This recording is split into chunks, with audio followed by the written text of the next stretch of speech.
Et si je te disais que le personnage de Loki ne survivra pas au film Avengers Doomsday? Je suis le premier à avoir surkiffé son personnage, sa série est d'ailleurs parmi les meilleures de Disney+, son développement est tout bonnement incroyable et j'ai tellement kiffé sa série que j'en ai même donné son prénom à mon chat.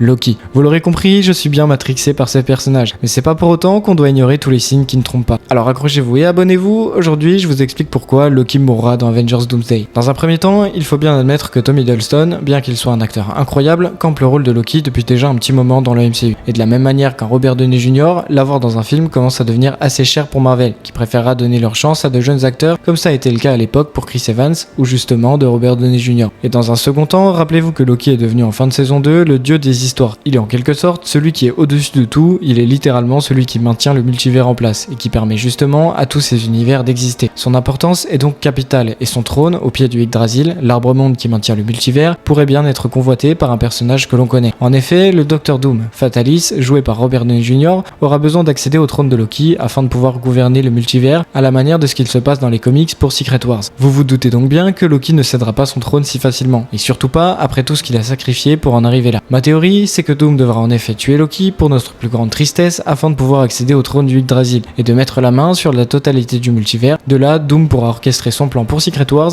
qui consiste à créer un nouvel univers que lui seul contrôlera, le Battle World. Vous l'aurez compris, la mort de Loki est donc inévitable, mais ce n'est pas forcément une mauvaise chose car il est pour moi un des meilleurs personnages du MCU en termes de développement. Son évolution est très réussie et je suis sûr que son sacrifice sera adulé par les fans à la manière de celui d'Iron Man, à condition bien sûr que Marvel ne reprenne pas l'acteur 6 ans plus tard pour jouer un autre personnage.